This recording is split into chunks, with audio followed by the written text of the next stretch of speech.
Hello, hello! Magandang gabi sa lahat ng makapanonood nitong video ni Maharlika na i-share ko naman about sa pulburon. Diba noon pa yan? Alam na namin yan, Maharlika, at saka si Tatay Dig, sinasabi din yan na mayroong tumatakbong presidente na nagpulburon. Alam na namin na ang tinutukoy niya si BBM.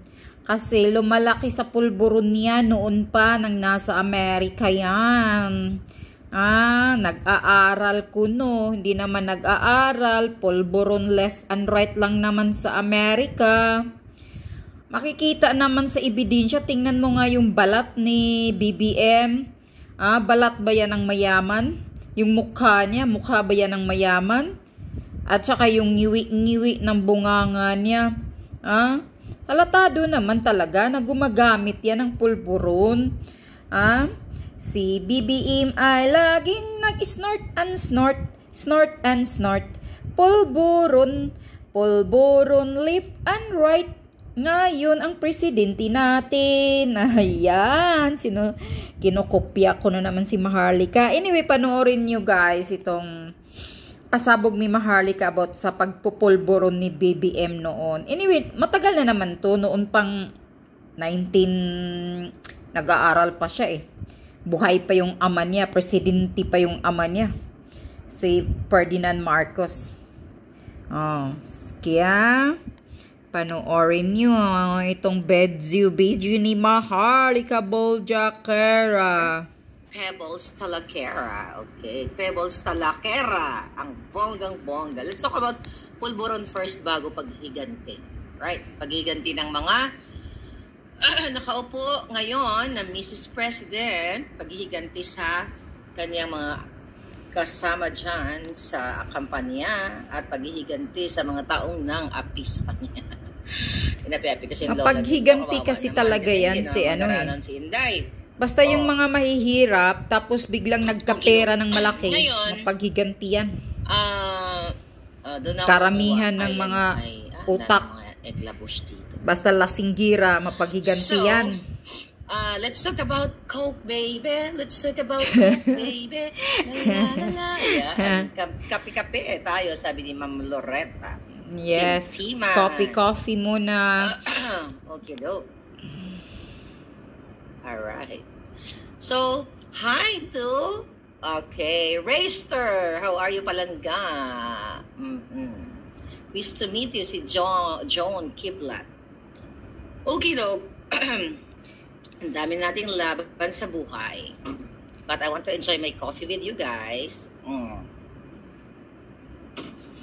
SIA, PBM press release, the sugar, ginger, and all agri-products stop smuggling. I know. Mag-usapan na yung Coca-Cola. Actually, kahapon yata sinendin sa akin, pero na-post na ni Mother Pebbles Talakera yung tungkol sa Coca-Cola. Tungkol sa pulburon. Tungkol sa pagsuyop-suyop ni BBM. Good. Rockstar pa rin na yun, no?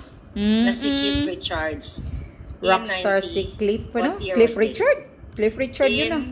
1990. Nabasa niyo na ba ito? 1990, yes. Okay, so nabasa ko din yan noon. Ng kaganapan. So like ako, isa sa mga nabudol like you guys. Yeah, dami yung nabudol kasi hindi kasi kayo naniniwala kay PRRD. Nagnangabel si Pangulong Duterte about the Yes, Coca-Cola. correct. AKA pulburon. Talaga na-embier na ako kay Lolo Digong nyo, no? Kaya nga, kasi fanatic kayo noon kay BBM, di kayo nakikinig kay PRRD. Isang, kumbaga, inosente, kunyari. Walang kaalam-alam sa mga pangyayaring Coca-Cola. AB. Tapos sabi ng mga nagko-comment dito, may nag-comment kanina ba? So, Maharlika, bakit puro ka negative? Anong gusto nyo? Kahit negative, gawin nating positive. Yung smuggling ba, gagawin nating positive yun, Palangga? Ano yun? Marami pa nga rin mga tanga. Ano sabi ni Tatay Digong ko, sabi ni Ella Alonso. Yun nga, yung tungkol sa, the snorting. Snort, diba? snort. May mga ganun-ganun siya. Mga soyop-soyop. For the campaign. So ako, yung mga nakasunod sa akin, talagang somehow nagalit kayo sa akin dahil nga pinagtanggol ko si Lolo BBM. Supportan ko ta. Oo, kasi talagang loyalista si Maharlika Dati. Na ginagawa ng isang niya dahil as a leader, as a kahit papaano. Well, actually siguro nagbulag-bulagan lang din naman ako, no, hindi ko napansin. At least you admit it. Sino pa mga rich, di ba? Or I think yes, correct. You admit your mistakes. Kanyang mga kaibigan, kung sino pa yung mga nasa tutuusin nakapag-aral kahit papaano, o nakapag-aral, sila pa yung nag-a-abuse. Nakapag-aral ba yan? Mga katawan. I-party goer naman yan doon sa Amerika, si BBM. Ng ebidensya, ito ay article from the Rolling Stones, di ba? Yung mga mas bata sa akin siya. The singer of Rolling Stone. Sa akin, naabutan nyo to, Ito, basahin ko lang to. Ewan ko kung sino unang naglabas nito, but this is sa post nito. Yan. Sa Lakera. Rolling Stone, okay, yes. Statement nabasa ko din yan. Coca-Cola. At bago natin basahin to, remember tignan ko lang dito. Okay, tignan natin to. Sino ba yun? Okay, damdamin nyo muna yung ang alindog ng lola nyo. Yung mga bitter at nasusuka sa pagmumukha ko, you're still here with me. So thank you. Diba, remember, kung mapapansin mo, yung mga rakista kasi, hindi mapapansin. Yung mga mahilig sa mga rakista, mga rockers, mga rockers. Karamihan sa kanila, nag-i-snort naman talaga yung mga singer. Si Michael Jackson nga noon, gumagamit din yun. Nung pumunta siya sa New York, di ba?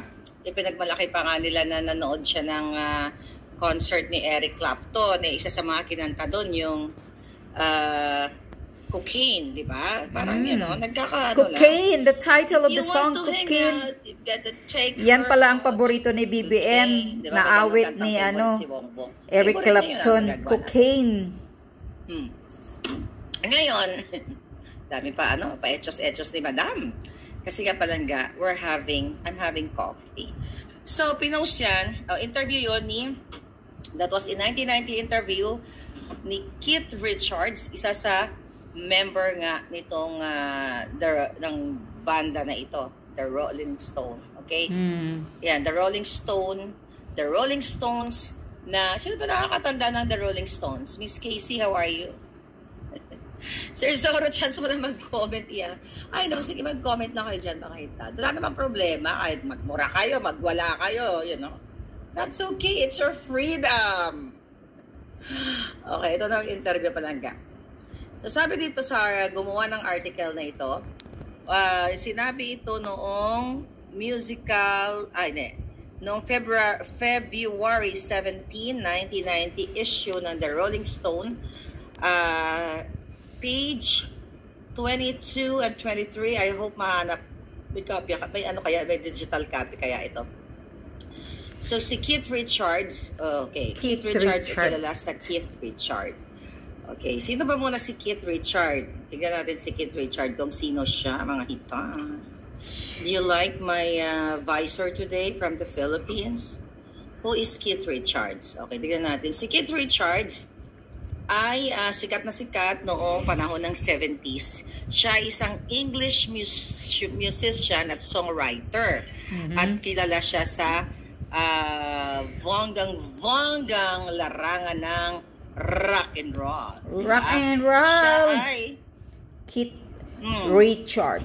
Siya ay, sabi dito, sa ating nababasa sa Biblia ng musika, alright, siya ay secondary vocalist and co-principal songwriter of the Rolling Stones. Nilagyan sa mga rakis. Sino may sa ako naabutan ko Bon Jovi moment She's got smile. Yun mga gusto ko. Basta yung mga yung mga rocker. Okay. Gumagamit So, ngayon, yan, sumusuyot ng pulburon yan. Ito ang kanyang kasi yung pulburon, isang side effect niyan, kopya talaga nito. Nakapagbibigay ng energy sa kanila. I remember when we had this homecoming tour in England, Yeah. sometimes in 78 or 79, there was this young kid, referring to your first Lolo gentleman BBM, right now, the young okay? kid pa That was noon. 79 or 78 or 79. So young Yes. kid pa siya. There was this young kid who is the son of a president of the Philippines. So sino yung Yes. presidente ng 78, 79? Si Si Apo Lakay. Apo Lakay, Apo ama pa Marcos. ni So, BBM. he hang around with us for 2 months. Wow. Wow. Diba? Riding with our tour bus and plane. Talagang hilig sumabit, ano? Interview yan Referring niya, to sinasabi yan ni first Kit gentleman, Richards. staying in hotels and acting like a roadie. Wow. Diba? Talaga, lolo mo. And then, saka nakikita naman, di ba, mahilig siya mag-interest sa music. Actually, tungtuwa ako na pinapanood ko siya during the campaign, even before the campaign. Mahilig sa Kasi rock, akala ko, lalo is, na, ano lang nakasuyop yun, na. What do you call it?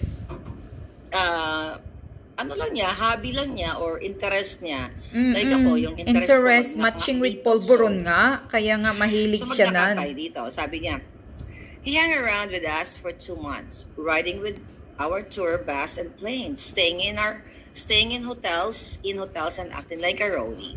He provided us kilos and kilos of Cocaine. you know what I mean, of Pulveron. Kilos So, of kilos, si BBM nag-provide, alcohols and other drugs. An expensive for free, alcohol. just to be with us. Imagine that. Right? Sabi nitong rockstar na si Richards. Okay, Sabi ni Kit Richards yan, That was long time ago, you know. Pero alam ko, ang ating Pangulong Marcos during his term ay, di ba kaya nga tuwang-tuwa tayo kay Limsing? Dahil, di ba? Totoo kay Limsing, nung siya ay Yun ang kinalalakihan ni BBM. during Marcos time. Kaya lutang Henry ng lutang Patterson, ang how utak are niya you? na ngayon. Okay, sabi dito, alright, ano yan? Kilos and kilos of pulveron, expensive alcohols, and other drugs Imagine that. for free just to be with us. Just to be with the Kasi rockers. ano naman tayo, pag may gusto si naman BBM. tayo talaga ng mga musician or group o artista o vlogger, di ba? Gusto naman natin mag-hangout, especially if we admire that person. Di ba? Like yung mga palangga ko, katulad ni Cecil, nag-hangout kami together 2 years ago nung nag-birthday ako. Well, si palangga kung saan ako mag-birthday, Cecil. Come with me. I love you, palangga. Thank you for your love. Okay. Ngayon sabi ni Kit Richard dito, mga palangga. But then, okay, nagpo-provide daw si Lolo Bongbong yun ng kilos of C, you know? Yeah. Ay, sorry. Nagalaw yung lamesa kaya pa nahilo kayo mga itad. Okay, but then, his father got, one of his partying ways with us. Okay, na-imbiyab na si Lolo Marcos. Nang malaman ni Lolo Lakay. He was Lakay. forcibly taken by some government agents during our concert in Manchester and flown immediately back to his country.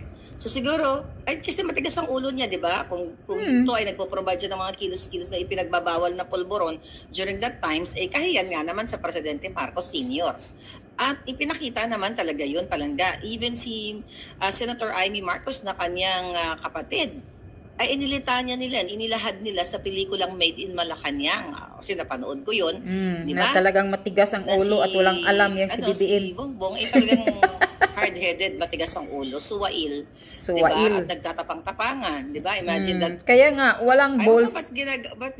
Kaya sinusuntok nga ni Lisa lang kasi. Senator Amy yung katotohanan based sa kanyang kwento na nagsuot si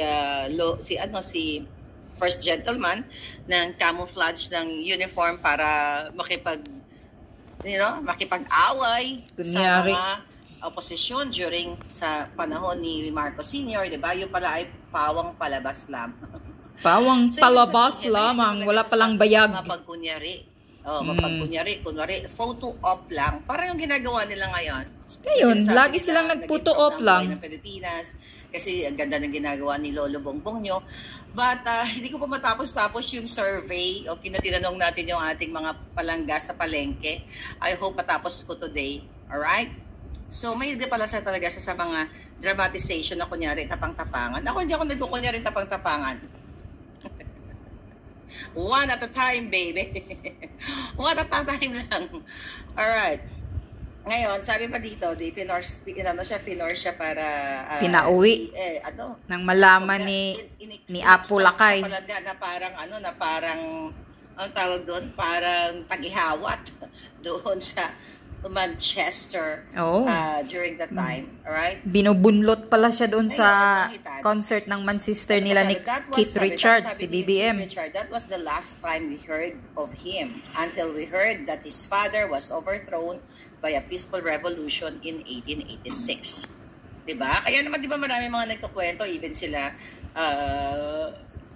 siya, na talagang during that time, nung nasa Hawaii, sa Amerika sila naghirap, diba, kasi naka-free sa mga assets and everything, marami sila mga kaibigan na tumulong sa kanila, Siguro, talagang na-depress siya and everything, kaya naman lalong napalala yung pulburon moment. Kasi nandoon naman yung manifestation eh. You know what? A normal person na walang vices, na walang tinitake ng something na hazardous sa iyong katawan. Because too much pulburon is not good for you guys. Yeah, even me, kaya ako pag bumibili ako ng pulburon, actually from the Philippines, may dalang pulburon ng aking pinasalubungan ako. Dan. Kasi too much pulburon can kill you. Diba? Again, dun sa mga hitad dito, okay, pansinin nyo ang mga face expression ni BBM talaga. Whether ano man, kahit anumang klaseng ipinagbabawal, alak, alcoholic, magmamanifest yan sa iyong physical. Of course. Diba? Tignan niyo ako, anong nagmamanifest sa akin? Diba? Coffee. Nababanaan ninyo ang linamnam ng kape sa Kitang-kita naman sa hitsura ni BBM sa balat niya. Of words. Exactly. Sabi ni Tindig Pilipinas. Diba nagsistutter? Kung sa aton pa sa Ilonggo, nagapililit la na bala si Toto, bongbong nyo. Hindi yan na maistorya. Tapos yung pag ano na yun ng thoughts, pag-deliver niya ng salita, especially pag walang script, it's totally different. Correct. Kasi lutang na sira na yung ulo niya eh. Yung brain niya, may ano na yan eh. Damage na yan sa pulburon eh. Kahit pa paano, si Lenny ay yung gawin siya, kasi wala naman, hindi naman nagpupulburon. Mas mabuti pa nga si Lenny magsalita kahit lutang din. Parang Makata ang dating din. Mga kababayan, gano'n. Pero si First Gentleman, doon mo makikita, pag tinagalan mo siya ng script, Light of Ideas, naku, nurse ka ba? Tindig Pilipinas. Daming alam ni Palangga. Sige, comment pa dyan, babasahin ko. Ayan, sige, ano kayo dyan ng manifestations ng gumagamit. Diba? Tapos, usually, yung ngipin. Nag-grind lagi siya eh. Noon, nung nagkampanya pa siya. Laging nag-grind niya, nagkahiwi-hiwi ang mukha, ang bunganga. Usually, pag yung mga walang pera na nagaganon, makikita mo yung itsura nila, wala na silang mga ngipin, kasi they don't have that capacity to take care of themselves. Kasi nga, lulong ka. Pero kasi sa case ng manong ninyo, ayan, sabi ni Tindig. Anyway, okay, hanggang dito lang yung ni Maharlika, kasi gusto ko lang na ipaparinig sa inyo yung sinasabi ng isang rocker na si Keith Richards.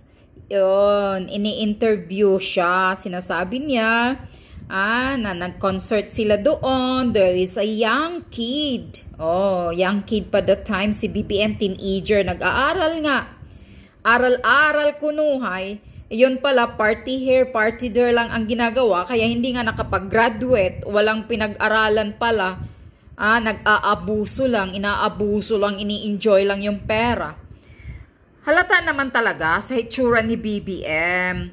Kasi kitang-kita ko yan sa mga drug addict din. Yung mga hitsura nila, yung balat. Kita mo yung katawan ni BBM. Kasi teenager pa siya noon. Or ano pa lang siguro yung edad niya maybe noong nagsisimula. Baka yung nagsisimula siyang gumagamit. Baka 20 plus or 30. Hindi natin alam. Baka lang. So, sa tagal ba naman, hanggang ngayon, talagang ang side effect ng pulburon, lalo na pagkukin, ang ginagamit mo, napakatapang ng side effect yan. Kaya nga ngayon, tingnan nyo si BBM, ayaw magsalita. Hindi makapagsalita pag walang script. Mismo si Maharlika, she proved it. Dahil tumatawag daw ng kay Maharlika noon, na Maharlika, interview mo ako, pero bigyan mo ako ng script. Kunyari, magpapakita siya, mayroon siyang sasabihin para sa taong bayan, pero may script siya. Pag wala siyang script, iba yung pinagsasabi niya. Hindi niya alam. Because that is the side effect of pulburon. Natatamaan na yung utak niya. Mahina na ang ang IQ mo, your IQ sa brain mo, mahina na basta gumagamit ka ng katagal-tagalan ng pulburon. Kaya nga, nakapagtataka sa Pilipinas Bakit pinapayagang tumatakbo yan si BBM sa sa pagka-presidente noon? Sana kini-question yung niya, yung health niya Kitang-kita naman noong kampanya time, kitang-kita pag nagsalita siya, nagga-grind yung teeth niya, nagkangiwi-ngiwi yung bunganga niya, yung bibig niya. That is the side effect sa taong gumagamit ng pulburon. Tulad ni Liza. Tingnan mo yung asawa niya, si Liza, na lasinggira. Sabi ni Maharlika, lango, araw-araw. Nagkahulog-hulog na sa hagdanan nang nandoon daw sila sa Baguio. Nahulog sa hagdanan, kinakarma na, nasusugatan. At tinatago yan dinala lang daw sa PSG Hospital si Liza. Nahulog sa hagdanan sa sobrang kalanguan. Tingnan mo yung balat ni Liza. Tingnan mo yung balat niya. Tingnan mo yung mukha niya. Guys, makikita niyo ang itsura talaga. Kasi yung alcohol, yan ng collagen, nakapatay yan ng collagen natin sa katawan natin. Ang katawan natin, may collagen tayo sa mukha natin. Pero pag lango ka lagi, alcoholic ka, araw-araw kang umiinom, nakakasira yan ng collagen, kaya nakakatanda yan. At saka yung balat mo, nakakapag-wrinkles ng mabilisan. That is the effect. At besides, yung utak mo rin, tatamaan din yan. Basta masama talaga pagbisyuhan ang tao. Ganon lang yun. Kita mo naman, tingnan mo yung tiyan ni Liza, parang butod. Malaki ang tiyan, parang buntis na matanda. Dahil yan sa alcoholic, lango, lasinggiro. Kita mo yung mga lalaki, kita mo yung lalaki na laging umiinom. Di ba malaking mga tiyan? Ganon lang din si Liza. Yun lang yun. Kaya, bakit kaya nananalo pagka-presidente yung lutang? Kaya si BBM, iba ang pinagsasabi minsan, iba ang ginagawa. Katulad ngayon sa IDCA, napasubo na siya, na nakapirma na siya. Andyan na yung mga base ng IDCA, ng mga ulol na kano. Ngayon, nang sabi niya, huwag kayong lalaban pag binumba tayo ng ofensiba, huwag kayong magpapaputok, huwag kayong lalaban. Ano ba yan, BBM? Para kang bata. Hindi ba, nag-work pa ba yung utak mo? Yun ang epekto ng pulburon. Hindi na nag-i-effect ng mabuti. Isa pa, hindi mahilig magbasa. Hindi mahilig magbasa siguro. Kung yung mga sinasubmit sa kanya, baka perma lang siya ng perma. Si Liza lahat ang, sabi pa ni Maharlika, si Liza naman daw ang nag-a-appoint. Ang nagpapatakbo ng Pilipinas. Kaya ganito ang Pilipinas. BBM pa more. Bagong Pilipinas, bagong mukha. Mukha ng mga magnanakaw, lip and right. Yan. Lutang na presidente amin. Kakarmahin sana kayo, BBM at ikaw, Liza. Yun lang guys, that's all. Bye-bye.